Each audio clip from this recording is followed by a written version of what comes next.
করছে। আল্লাহ সুবহানাহু ওয়া তাআলা নিজে বলেছেন, আমি কোরআনকে সহজ করে নাজিল করেছি। কেউ কি আছে যে কোরআন বুঝবে? 4 বার বলছে সূরা কমরে, তাই না? 4 বার বলা হয়েছে।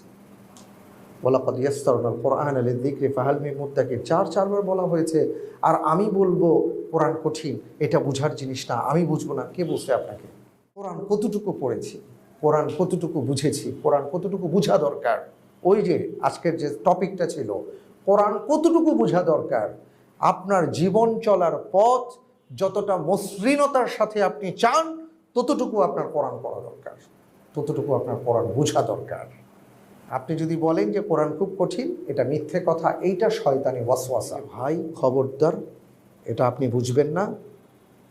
বুঝবেন ওনার উপর শয়তান ভর করেছে, আর উনি আপনার উপর প্রভাব বিস্তার করার চেষ্টা করছেন, কারণ উনি যেই কথা বলছেন ওনার কথার সাথে কোরআনের কথার মিল নেই।